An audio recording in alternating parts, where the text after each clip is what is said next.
here we go. We're all exhausted. Until we go to bed. Fine.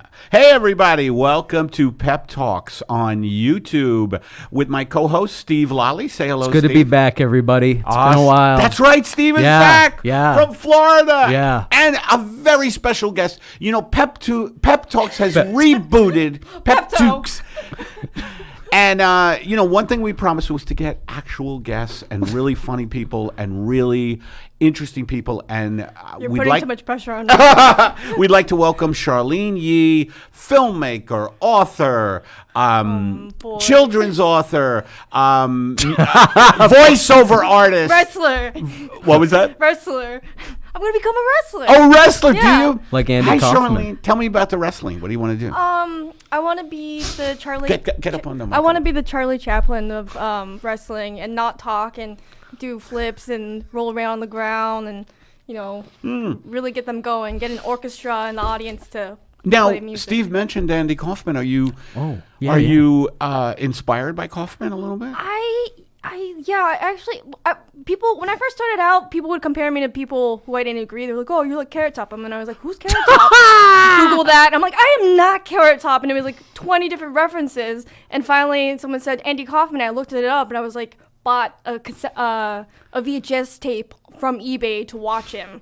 A VHS tape? Yeah, they had those. He was great. Kaufman was making fun of the audience. He was like, really, the joke was on them.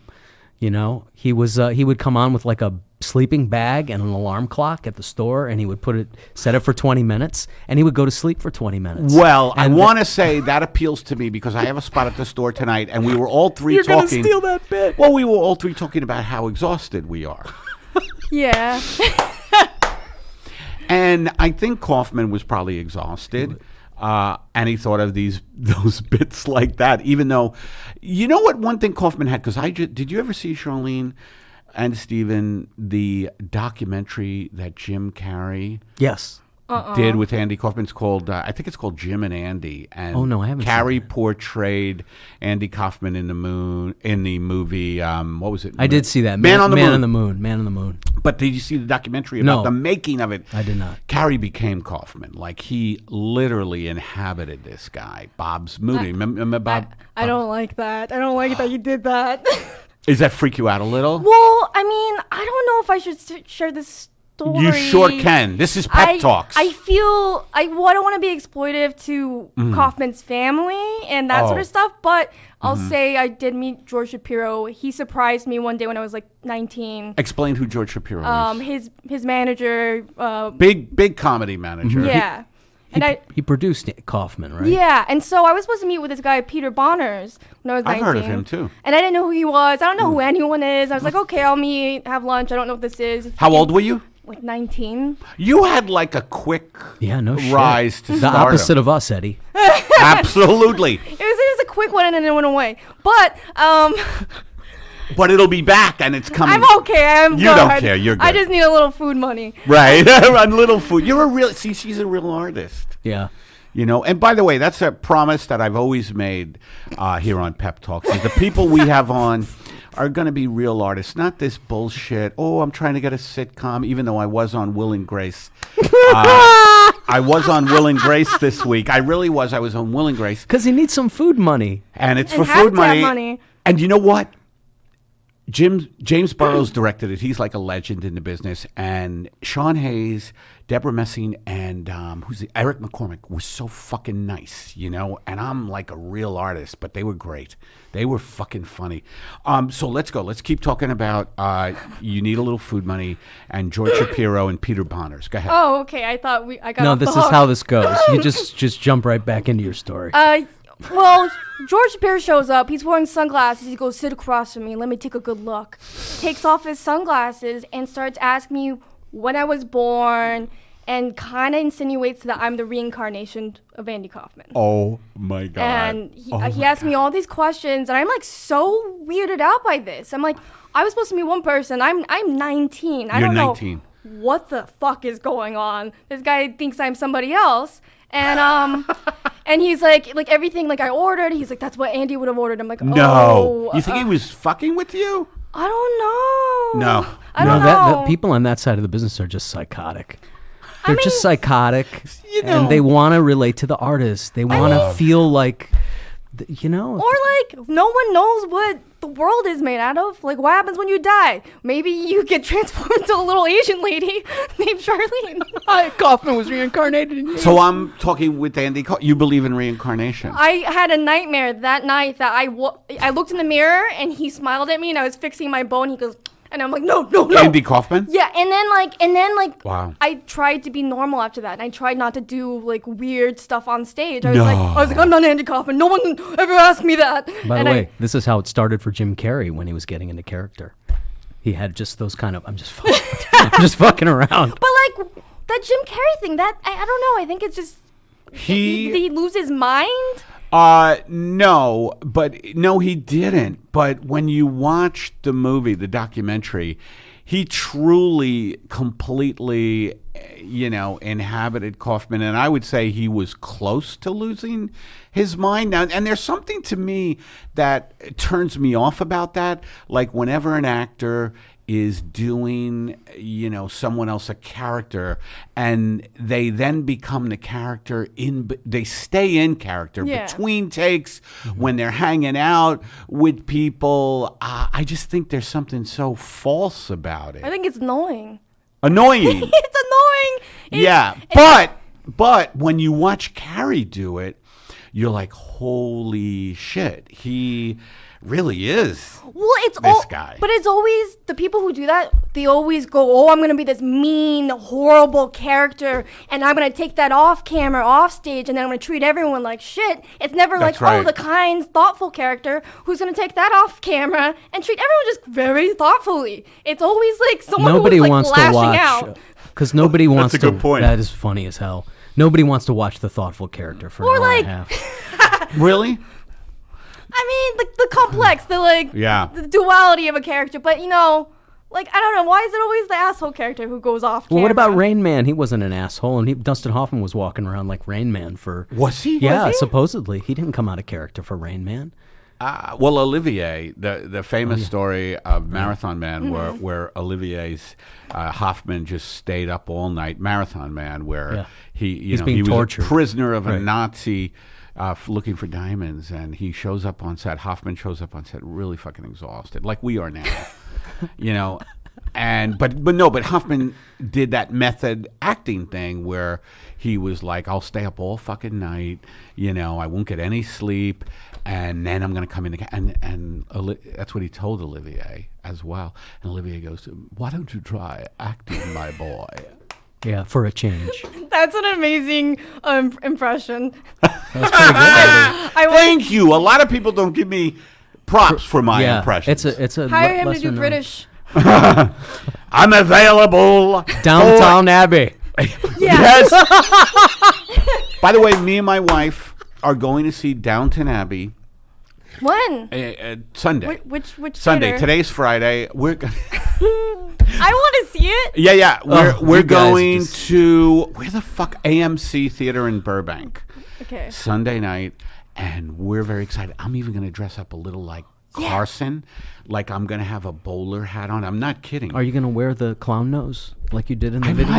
might. I have a little clown nose that I always put on and do these videos. Much like you. It's in the spirit of you.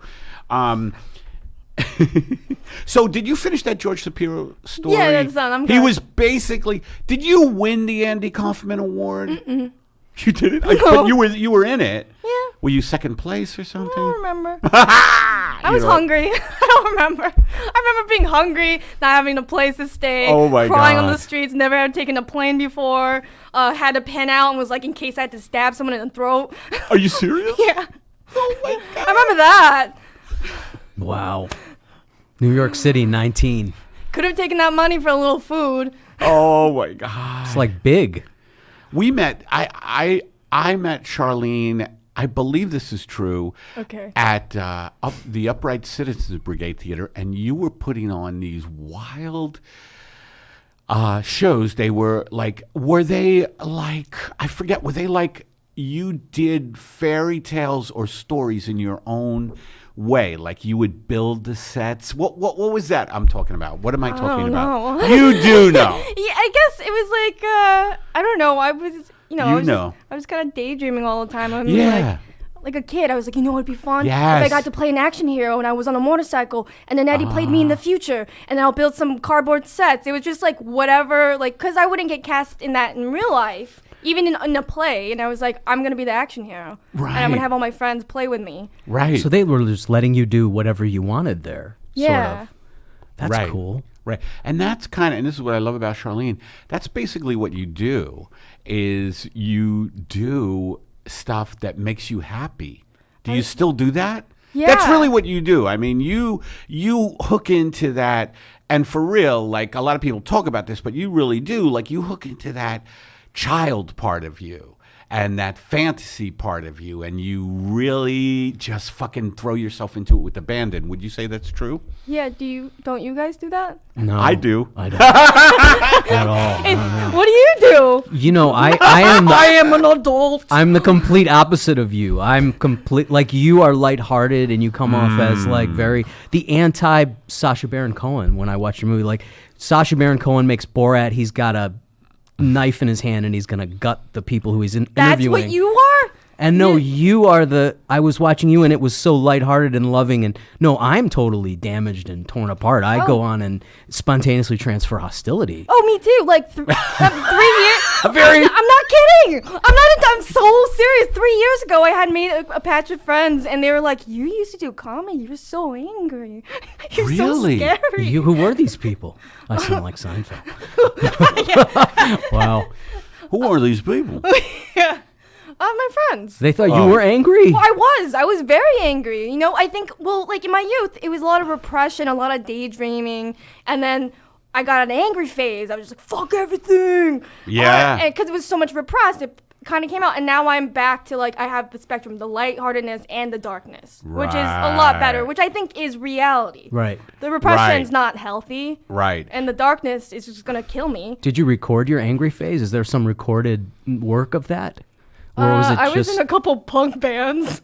Were you? That's right, Yeah. because she's a musician. Was that with Paul Rust at all? That was like the beginning of getting into music, and then I like shaved my head and started a punk band, and What was it called? What was some of the names? the Rangdangs, Keychain. The it was- Rang. Say that again. The Rangdangs. I don't know. Whatever. It was a nickname of a friend, and he played music. Can with we me. find albums of the Rangangs? Oh, we Yeah. have Paul 7 just subscribed to us. All Thank you, right. Paul. Thank you, Paul. Little Thank life out there. Thank you, Paul. This is the first time we've been live on YouTube, I think, in a while. Is that right, Matt? Our producer, Matt Rasamoto, is here. Rasamoto. It's good to be Whatever. back, by the way. Matt's name is hard to pronounce. It's good to be back. It's Wait. good to be in this. I miss this. Have you ever had lightheartedness? Yeah, but Well. I mean, I still have moments of it, but I don't need to do it on stage. On stage, I need to get out deep-seated frustration and dissatisfaction. Off Okay. stage, I'm actually like a loving, good guy, but Yeah.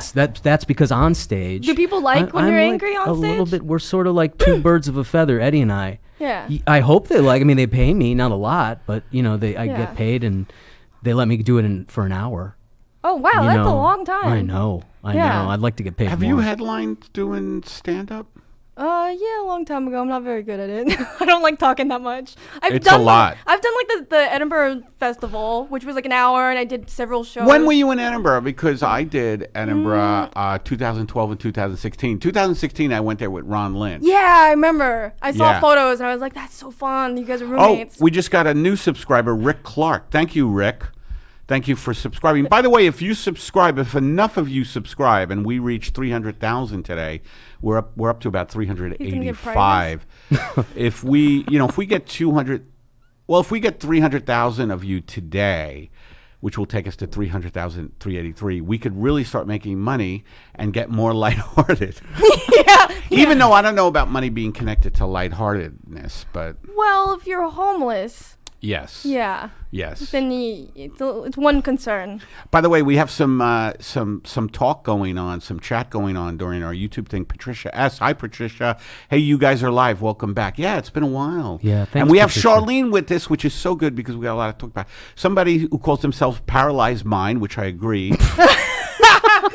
No, paralyzed mind is a great moniker, and also, something that happens to us all. Yeah. That's how Hello I to feel. everyone from Melbourne. Melbourne Oh, is man. listening to us in Australia. I love your podcast. wow. It's hilarious, always. And then Paralyzed Mind says, I love how free-flowing your conversations are. Well, you could think, bring back Yeah. pudding. Ryan Carey says, I love you, Eddie. And then he says, not to brag. Conics Brain says, love you, Eddie. Yeah. So I love the fact that you just tap into, and me and Steve just watched a lot of Paper Heart, your movie that you did with Michael Cera and a lot of people. And the thing I loved about it was that it was about love. And it was funny. We were talking before we got on, and you were like, I'm a little bit embarrassed about that movie. But Charlyne, it's like a hybrid documentary script, right? Yeah. Would you say that? It's like an outline for the. Yeah, what you said. I got tired. I'm so tired. She's exhausted. Where'd Charlyne go? Charlyne just like falls off her chair. It's exactly that. It's a girl who's looking for love. Originally, it was supposed to be just a documentary where I was recording cassette tapes of people talking about love who hope. And you did that. You Yeah. went around just. You see, I love that. And what made you do that? Like, just your natural fucking curiosity about, hey, what is love? It was more. I don't know if you guys get this, but Mm-hmm. people when they. Like strangers just tell me their secrets all the time. Like even the Wow. fact if I go in an elevator, someone will look at me and they just tell me some like sin of theirs or something. Without you. Without like constantly. Now when people want to get on the elevator, I close the button and to try to close the door, or I take the stairway even if it's 7. You know what? Elevator therapist could be a show for. You could be elevator. What therapist. about No. What about elevator therapists? Like you have a hidden camera on you, and we just let's say the building has 8 floors, and someone gets on and they just turn to you and go, I don't think my wife loves me. Elevator confessions. Elevator confessions instead Yeah. of taxi cab. I feel like confessions. people have told me that. And I'm just like, oh, well, you can always get a divorce. Just like I don't know. I wonder if it's because you just seem so open. What do you think? Why do I people? think You know what? I look like they just want to take a shit on my forehead. No, No. they see you and they think there's somebody totally innocent and disarming. Yes. And kind of like what happens when Eddie starts talking in public on stage. They look at him and they go, "Oh fuck this guy," and then he starts talking. They go, "Oh, I'm just totally." It really is what happens. He disarms. He can say, he can say very subversive shit. Yeah. And the audience is totally disarmed. Whereas if I said it, they'd be like, "Fuck you, guy." Yeah. So, but maybe that's what's happening Well, when they. it does have to do with lightheartedness. I'm trying to say hello to the people on the YouTube chat. It does have to do with lightheartedness, Like, I think people would love. When's the last time you did stand up? I think they would love you. I actually opened. Do you know Fred Armisen? Yes, of course. I just opened up for him 2 months ago. That was Oh, fun. so you've done it? It was well, so I just got excited. Well, cause like I hadn't done it in so long, and it was like a lot of my stuff was kind of like, absurdist, doesn't have to do with reality, and it's I pretty love silly. that. And then Surreal. Are you a surrealist? and then I've changed, and so I brought some kind of Mm-hmm. other stuff that was like kind of political, but it was still surreal. And I was like, I was like, hey, this next song is called "Inside Donald's Head," and everyone started booing because no one wanted to hear about politics. And I started doing They started booing? Yeah, and I started doing it, and then that was like their favorite bit of my set, and I was like, oh, cool, they liked the real me. Like, Oh, shit. I just felt really You took a accepted. risk. You took a risk. Yeah. Can and you I liked can it. you give us a little of Inside Donald's Head, or you don't want to do it? Oh, I need a Well, lead or just pedal. tell us what it it's is. Basically, it's a bunch of layers of vocals where it sounds like a madhouse opera, and it's very reverby, and then Reverby? Yeah. Reverby, right? Is that the I word, don't know how Steve? to say it. Reverby? I'll go with it. it's got a lot of reverb. Matt is nodding yes, and Matt's the producer, so He has a certain amount of authority over Yeah. words that are fictional and real. yeah. But yeah, it's just what's going on in his head, and it's really silly. It's not. Did you have music to accompany it? Yeah, so it was like. So it was a pre-recorded bit. No, in a way. I layered all my voice, and I started doing like over it, and then him going like. Do you like Reggie Watts' stuff? Who Oh does yeah, that kind yeah, of? that's great. Yeah. Yeah. Is it sort of like that a little bit, like Yeah, the way oh, Reggie layers Like different that, sounds? but off time. Right. Right. and not on pitch. Where'd you perform with Fred? Did you tour with him for a bit? No, I did it at the Largo. Oh, okay. Yeah, Cool. So yeah. L.A. Oh yeah, Eddie. I saw Eddie at the Largo. That's right. And it was Jeff Garland's show. And right. It was Eddie, Bob Odenkirk, Judd Apatow, That's right. Garland, and fucking Larry David came out and did a Saturday Night Live monologue. And this is before I was on the podcast. We were just buddies, kind of getting to know each other. Right. And he brings me in, and he was the funniest one of all those guys. Wow, come on. I didn't have much competition. No, you know what I mean? That's not a lot of competition, those names that Steve just mentioned.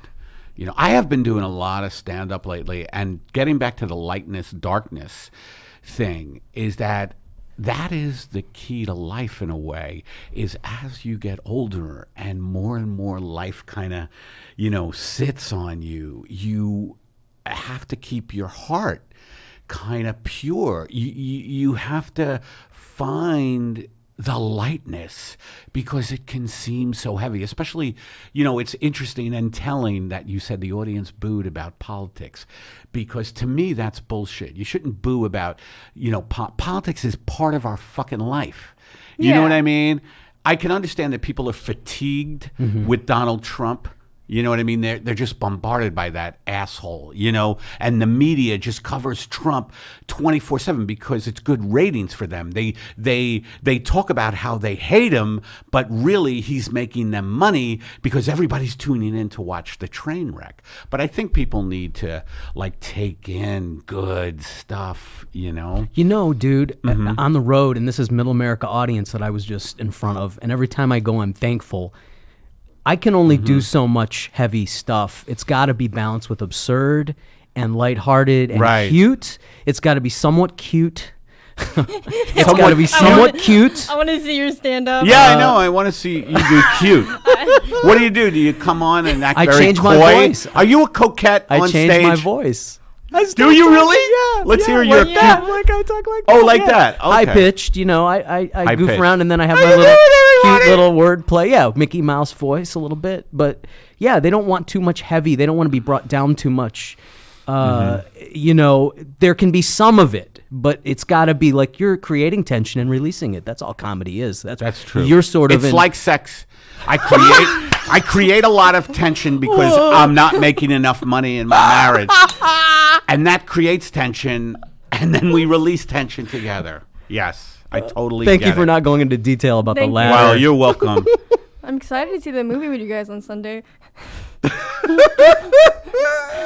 That would be great if you came. That would be so awesome. I love that show. So do I. Why? Fuck you. I don't know why. Because it's a great soap opera. And speaking of your movie, You know what? You can Paper- never talk shit about Game of Thrones ever again. Never. If you I watch talk shit about Game of you Thrones. watch I've never seen curator it. You've never soap seen it. operas. You watch It curator is a soap. Curator soap opera is a good way to put it, but it really is the best soap opera, because it is about love. Yeah. And that's what fucking hooks people in. It's like, will Anna, and if people have seen the show, Anna and Bates have the most wrenching relationship. Do you remember when Bates went into prison? Yeah, I can't forget.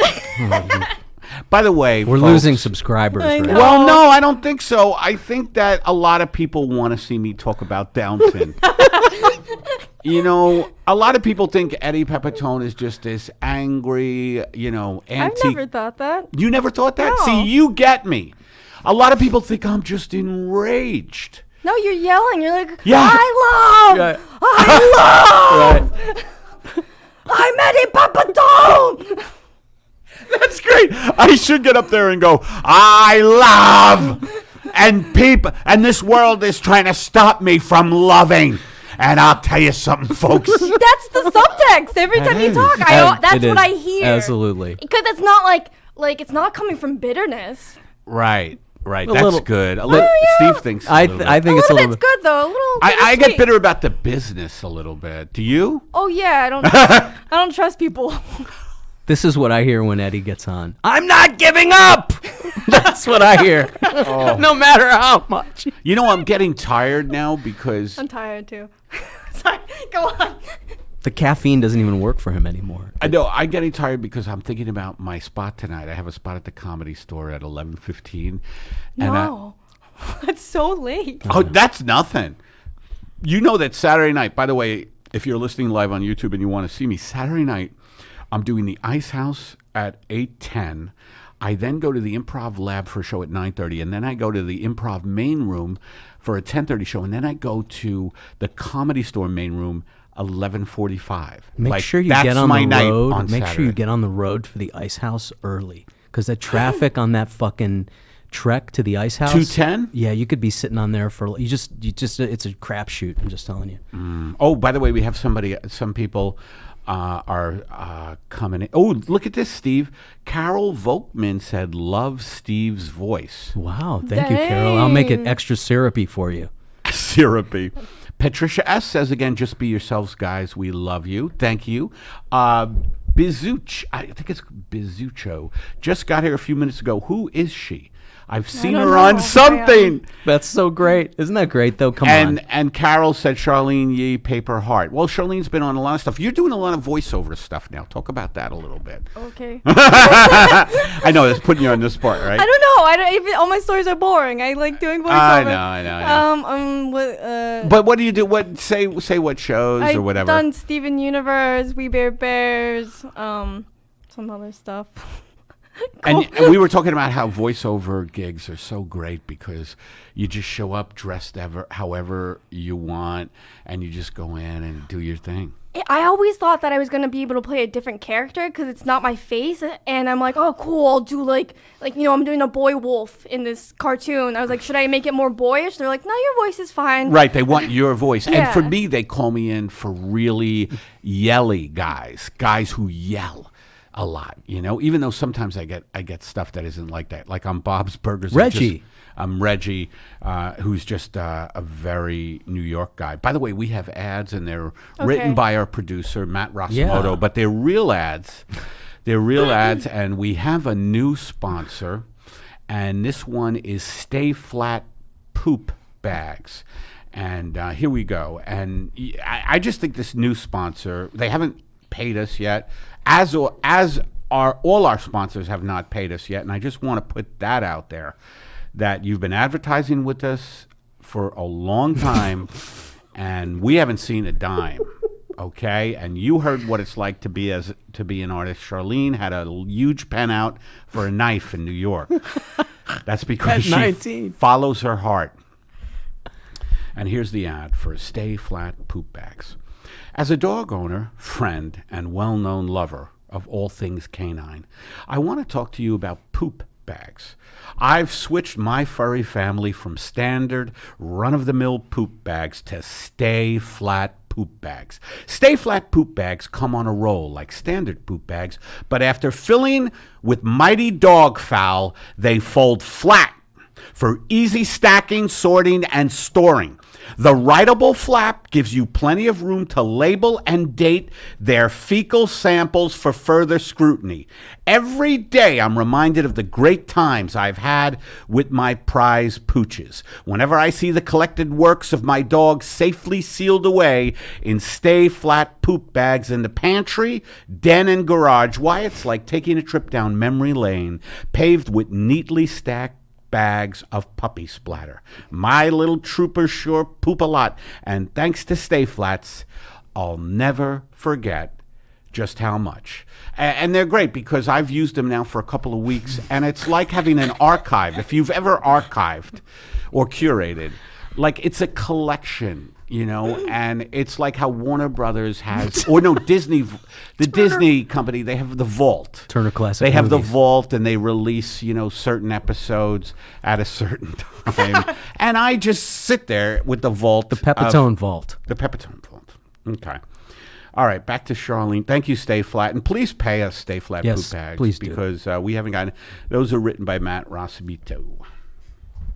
Okay, so voiceovers, have you done? Oh, this is what flipped me out. So I'm working with Charlyne, and we're doing all these crazy shows, these very just fanciful shows, very imaginative shows, and then all of a sudden, I swear to God, I see that Charlyne lands a regular role on House. Is that right? Talk about that for a little bit, because Yeah. I guest starred on House. Did you? I did. It was an episode where Kevin Christie was kind of the star. He was diagnosed with something. There's always a medical thing on House, and I just played, as I play. I play blue collar characters. I don't know why. I think I'm leading man material, especially since I've had this work done. I've had this shaved back. You know what I mean? Very Streetcar Named Desire. Let me tell you something. You coming here like you're the Queen of Sheba. You coming here like you're the Queen of Sheba with your fancy perfumes. And I'm supposed to, ha! I say ha! Anyway, that's a little Stanley Kowalski. I'm so glad I brought that up. That was awesome. But anyway, now tell us, I'm a big Hugh Laurie fan. And I got to tell you, because my wife got me into Hugh Laurie and Stephen Fry with Jeeves and Wooster.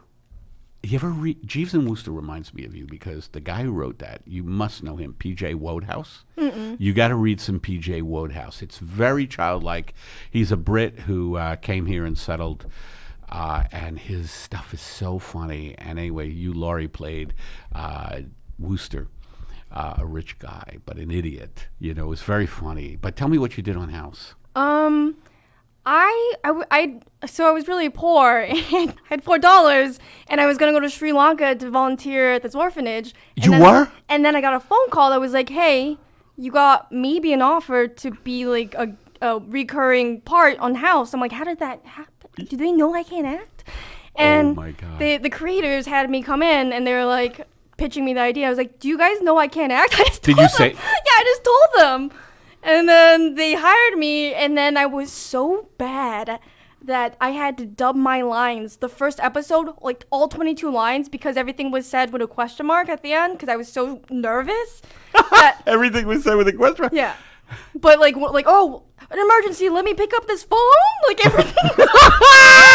It must, we have to do a chelation. Like, just like everything wrong. And so I dubbed it with more like a more demanding voice. Oh, wow. But that's amazing that they loved you so much that they were willing to work with you. She's one of like a kind. that. That's what I'm getting. You're one of a kind. They can't get someone else who's like you. Whereas me, they say, with me, this is what they say, one misstep and you're gone. Oh, I've been fired. Have you? Yeah. Have you been fired for things? I don't think I have. I don't think I have, just because when I get a part, I just, I'm like, okay. Nail it.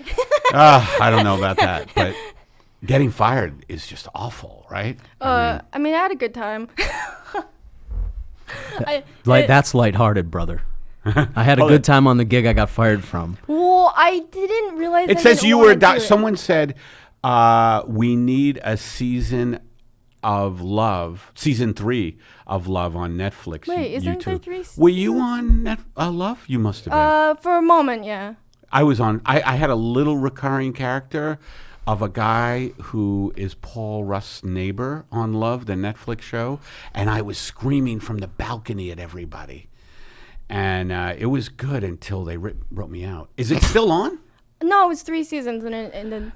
Oh, okay. So they want a 4th season. It says Conix Brain Z said we need a season 3 of Love on Netflix, and I think Seasold said, oh yeah, I saw him on House, and Colleen McGregor said I could listen to Eddie all day. Thanks, Colleen.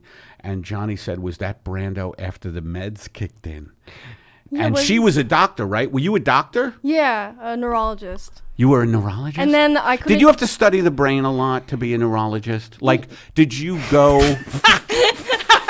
Did you, go to a brain amusement park, or, did you... I was such a bad actor that they stopped giving me big words, and they made me the farting I farted. My doctor farted. They gave you a fart joke? Yeah. I think wow. My butt farted. In the oh, my God. They just to take the heat off of what you were saying, to distract people.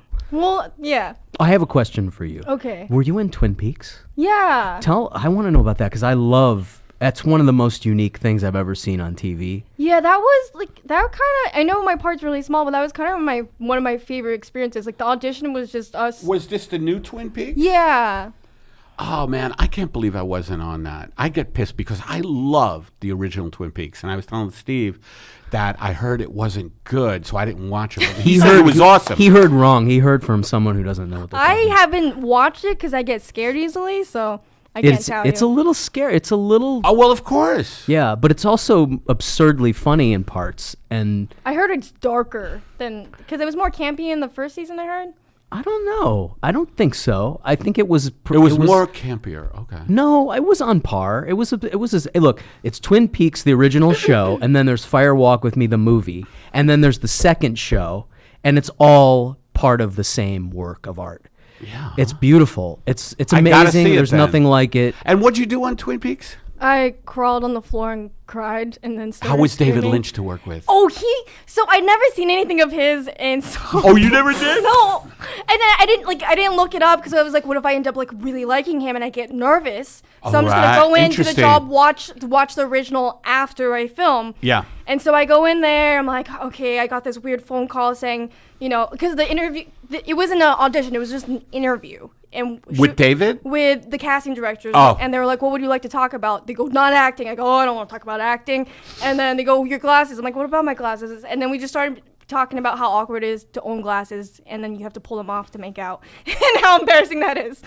Anyways, I get the phone call after this conversation about making out saying, hey, do you want to crawl on the ground and cry? And I was like, yeah, I would love to. I don't know if I can cry. We'll see what happens. So I'm getting... Just crawl on the ground and cry. Yeah, so I get there and I'm like, think of all the sad things in your life to get ready to cry. And David Lynch is like, you're gonna rock it, pound it. And he like made me pound his hand. And, Is that right? He's like, when you think it's... I'm doing a horrible impression. Who the fuck is that? I don't know who that is. Who is that? You do, David Lynch. I know. David Lynch. Well- I remember David Lynch when he played a character on the original Twin Peaks, and he played... He was in the and new one as Oh, well. yeah. He was in both. Was he the same guy? Yeah, hard of same hearing? guy, same guy. What? Yes. What is that? Yes. Yeah. And he's a big Buddhist. David Lynch is very into he Buddhist? Buddhism. Yeah. I think he's got a foundation. I forget what it's called, but Oh, yeah. and he's really into Buddhism. I get into Buddhism a little bit, and then I'm like, I just want to watch football and eat. So I don't live here anymore, and when I was... Where do you live? In the East Coast, but Get before... the fuck out of here. Okay. You just came out here to be on our podcast? But You didn't. I was like, I quit Hollywood. I'm going to become a monk. I'm going to this monastery in Oregon. So this was 2 months ago. I was going to go there for a month residency and see if I could stay longer. Maybe that was just going to be my life. And then it was like, I don't know, it was kind of culty. It was kind of scary. Oh, you went to a monastery. I went, and I only lasted like 3.5 days, and I left. Wow. Oh, really? So monasteries aren't all they're cracked up to be. Wow. Come on, People, they you need learned it. something here today on Pep Talks. How about an advertising campaign for a monastery? We're up on a hill. You won't have to say anything for you don't have to say anything for 60 days. You'll have rice every day, just rice, a little lentils. Beer. Some rice and lentils, no alcohol, no stimulation whatsoever. If we catch you on Netflix, we'll break your hand with the fucking dojo. Do you understand me? Big Al's Tibetan Monastery up here on a hill overlooking the valley. Someone said, James McGavero. I know James. I love how Eddie asks questions and then makes all the answers about himself. Well, That's just funny. James, Michael Gibbons. Who you're can get cool. away with that, though? Really? Oh, Yeah. Sea Salt says your singing voice is so sweet. Playing... Thank you. Auntie Goss says playing the I'm good late at night taking producer compliments. guy. Oh, it's called the David Lynch Foundation. Laugh out loud, says Conix Brains. Sea Salt says I live in Oregon, Southern Oregon. She's a nun on the run. Someone said about you. Advertisement for monastery is hilarious, said James. Let's get culty, bro. Said somebody. So it's a little culty. So you live now that's a shock to me that you live on the East Coast. Where are you, New York? Some countryside in Maryland. And then I packed all my things, and it's in my car is in the airport now with all my things, and then I'm moving to North Carolina. I'm just a vagabond, whatever. It sounds like you have all these plans to go. You're going to go volunteer. You had no money. You're going to go to boot, and you're like all these plans just keep getting thwarted by the universe. That you're going to go out and have some adventure, and then you end up back in the stateside. Yeah. But what's going on in North Carolina? What brings you to North Carolina? I don't know. I left the cult and I was like, I drive east. Is it now. a guy? Is it a No, relationship? just me. Yeah. Just like I was like, I like the woods. I always wanted to move to the East Coast. What's stopping me? Oh, the anxiety that I might not be able to make money any other way. And I was like, well, screw that. And I got up and drove. And then I landed in a cabin. And I have friends there. So it's not just me. But I'm not moving for the friends. Right. I'm moving because I always wanted to move. What part of North Carolina? I'm thinking about Asheville. Okay. That's near. Is that on? That's very hippie, dude. Oh, it Is is. it? Oh, maybe. very It's, hippie. It's nice though there, Yeah. right? Yeah, and it's in the hills, in the mountains. It's woodsy, huh? yeah, I like that. Huh. That's My really brain good. feels better. I was in the cabin for a month and my brain feels a lot better. I'm tired, but my brain feels good. Well, hey, it didn't work for Ted Kaczynski, but it works for you. It worked for Kaczynski in his own way. Someone said T said she seems super sweet and chill. That's beautiful. That's pretty gutsy to move around like that, says Bazzucci. I think so too. I kind of stay in one area, and I hate that area, you know. And It's a love-hate. like I stay in one area, and I'm like, I don't like this area, and I get trapped in it. You know, I don't know how to move out. It wasn't until he saw the flame on the wall.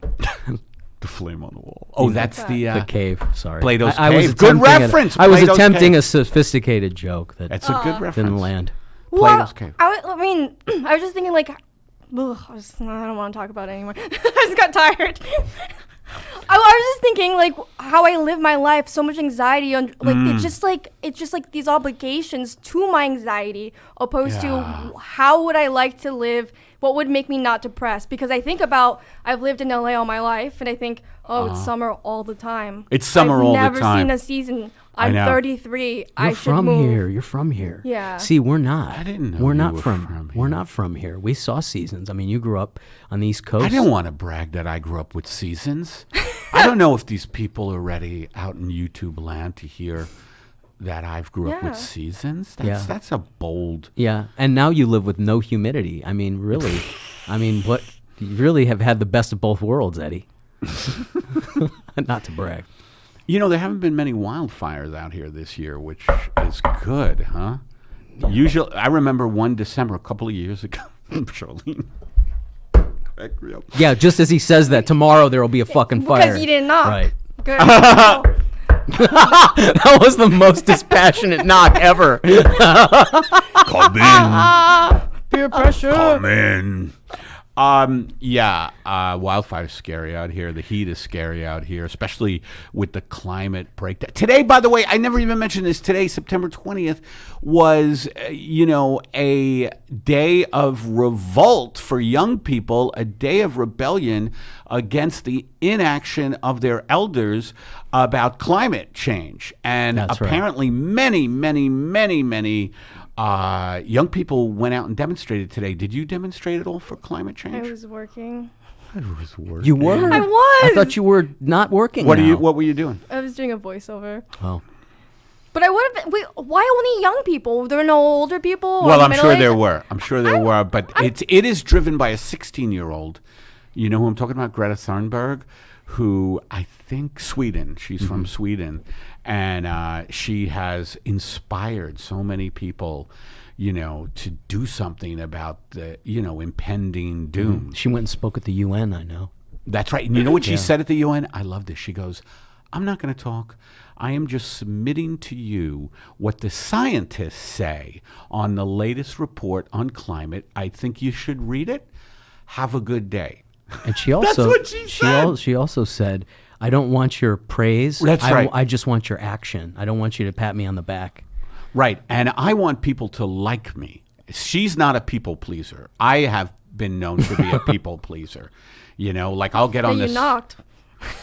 She's going to be showcasing at the store, by the way, for North Carolina is great for homesteading, Patricia S. said.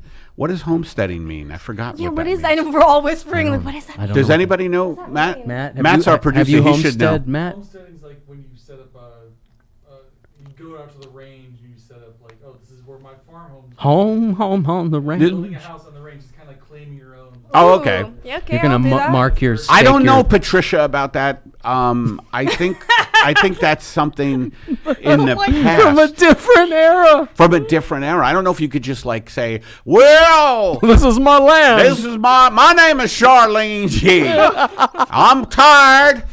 I'm tired as hell. And you know what I'm tired of? I'm tired of goddamn bullshit. Which is why I come here to North Carolina. Let's see what else. I just moved to a new city and no one knows I'm here. No one said TNT.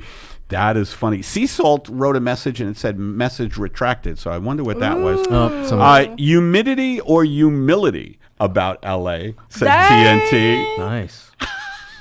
Seasons are overrated, said Sea Salt. Right? I miss summer. Taking land, said Sea Salt. Patricia, this is what homesteading is. Growing your own food and being independent.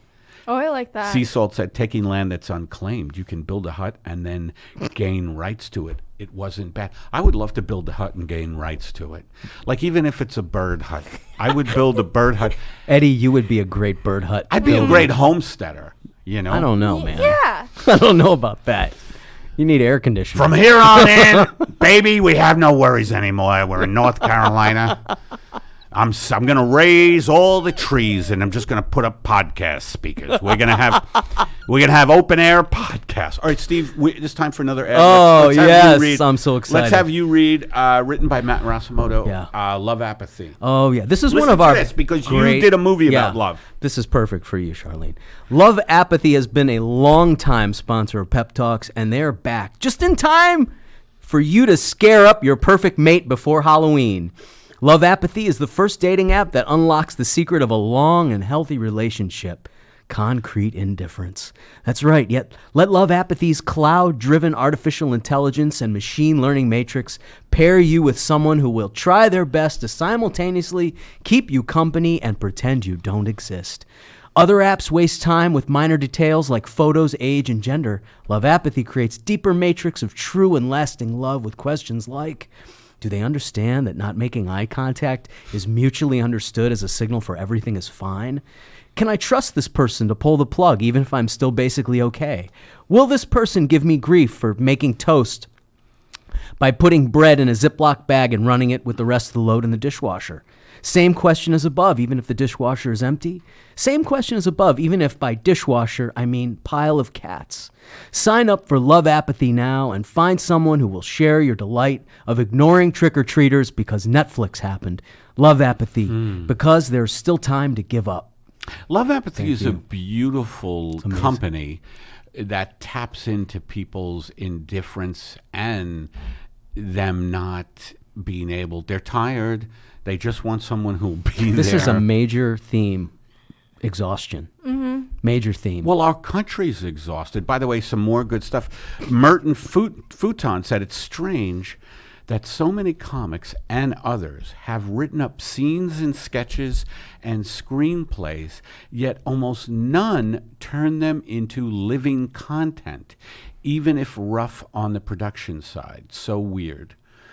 Thank you so much for pointing that out. What does that mean? Does it That means none of us get to make shit. That's what that means.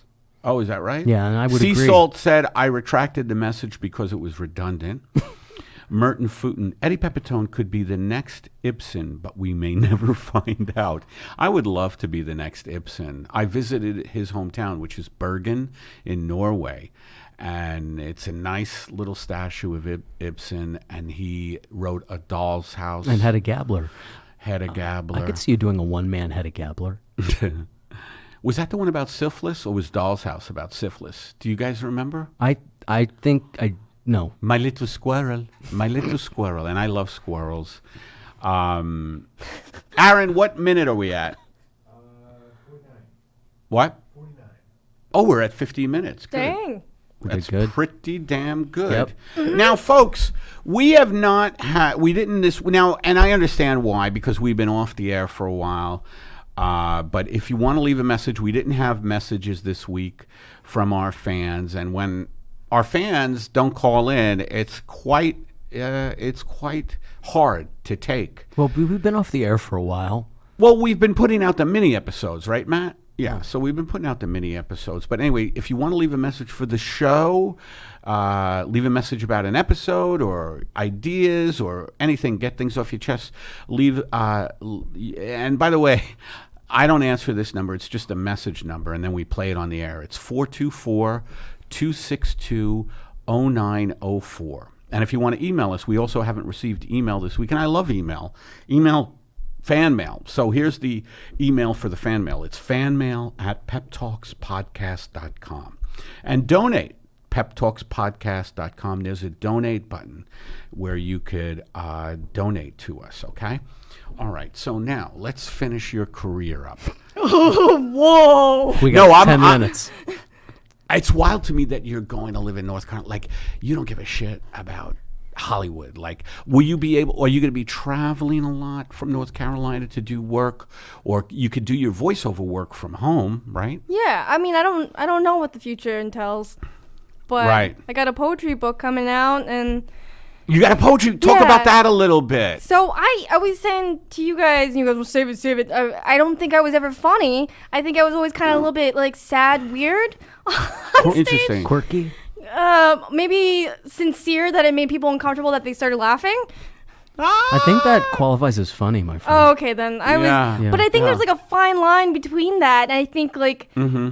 people were like, oh, sometimes that made me feel like my heart felt weird, and like, oh, that's who I am, and I'm not that funny, but as a poet, I do like the same material. I'm like hilarious sad poet. Everyone's like, that's so sad, that's so funny. So now I'm a poet and, Really? and a wrestler. So Man, what a dream. And a She's wrestler, just got a poet and a wrestler. It's a dream career. That's amazing. Well, and the wrestling, is that I'm- happening? I'm training very slowly. Are you really? a little bit? That's hilarious. I hope you. Then what's your weight class? You have to wrestle someone. You don't want to wrestle someone too I'm big. supposed to wrestle Colt Cabana, who I haven't met yet. Cabana? Yeah. Do you know him? Sounds intense. Oh, yes. Yes. Yeah, I'm supposed to wrestle him. I'm good buddies with his buddy with his buddy Brendan Burns, who's a comic, Australian comic, and Colt Cabana and him did a podcast together, and they did this show about wrestling. I was on it in Edinburgh. They did it in Edinburgh. Oh yeah, yeah. You know, they would show clips of wrestling, and it was hilarious. It was hilarious. So I don't know who's gonna win, but I challenged him. You challenged Colt Cabana? Yeah. This 'cause- is very Did he accept? Andy Kaufman. Yeah. He's a good guy. He's a good guy, but be careful. Is he you a know? real wrestler? Yeah. Wow. Yeah. You're not fucking around. I'm doing everything, very sincere. I love that. I love that. So, how do we wrap it up? Because we're in wrap-up stage. Do you have some? Okay, so you have a poetry book. What's it yeah. called? Is it out? Is it going? It comes out November 19th. It's called Ooh. You Can't Kill Me Twice, so please treat me right. It's a very long name. You Can't Kill Me Twice, so please treat me right. I love that title. And who's publishing it? Andrew McMeel. Mm. They do a lot of So poetry look for books. that. Can people get it online or? Yeah, in the future. In the future. There will be an internet. I am now. For me. So, do you want to plug anything else, Charlyne? No. No. No, do you want to? Yeah, I'm gonna plug the just Comedy that Store. I'm gonna be. I already gave like that. I'm doing 4 shows tomorrow night. I'm at the Comedy Store tonight. If people are watching the YouTube live, but EddiePepitone.com. I just had my website redone. I'm doing all kinds of shows. Next week I go to Austin, Texas for the Altercation Festival on September 26th. Then I go to San Francisco October 6th. I'll be doing Amnesia in San Francisco. Then I'm going to be San Diego at the Whistle Stop. That's right. At the Whistle Stop in San Diego October 30th. And then I'm going to go on the road like a motherfucker. And go to EddiePepitone.com. November and December, I'm going to be going lots of cities. For the masses tour, right? For the masses tour. And it's for you, folks. You are the masses. Oh, I have something to plug. This Yeah. Sunday, I'm going to Downton Abbey with Eddie Pepitone's wife. You guys are all welcome. fuckers. I can't wait to cry behind them. Do you have anything to plug? Eddie Pepitone and I have a show coming Oh, out. this is big. Yeah, we have a show coming out here with all things comedy. It's called Comedians Without Cars Getting Soda. That's right. Comedians And Without Cars Getting Soda. Our first guest is Sam Tripoli. You should really watch it and share it. Please share it with everybody. It's going to be on All Things Comedy, YouTube, streaming, right? Is there anywhere else, Aaron? Would you even know? youtube.com/ATC, and that's coming out soon. And Woo-hoo, it's coming out. I have some live dates coming up, but nothing as exciting as the whistle stop. So you can go on my website and you won't see anything. Yeah, well, you finally will see stuff on my website. So, a few things in life are as pure and holy as the time-honored tradition of subscribing to a podcast you like. One might say it's really the only valiant effort mankind has left in the arsenal of human gratitude. Lesser, but still appreciated, efforts include pressing like and swiping right. We encourage you, fellow pilgrim, wandering the back roads of socially acceptable yet entertaining things to do with your phone. If you like this podcast, push every button on your phone, every last one. Like, subscribe, vote, comment, etc. Don't quit until you have truly exhausted every option. Then write a review or I'll burn this whole place down. Our engineer today is Aaron Brungardt. We also have Emma Erdbrink with us a lot of times. Producer Matt Rasamoto. Leave a message for the podcast at 424-262-0904. Our email is fanmail@peptalkspodcast.com and donate peptalkspodcast.com. Charlyne, thank you so much. When are you moving to North Carolina? Oh, next week. Oh my God. Wow. Thanks for having. This is our first conversation. I mean, you and me too. But like, we've known each other since I was 20 or 18. I'm Yeah. 33. This is our first I conversation. haven't seen you in so long. It's so great. It's so Yeah. great It's to great catch to up meet with you. Great to meet you. Yeah, nice to meet you guys. Yeah. Nice to meet you, Eddie. All right, everybody. Thanks for listening and watching, and we'll talk to you next time. Bye. Bye, everybody. Bye.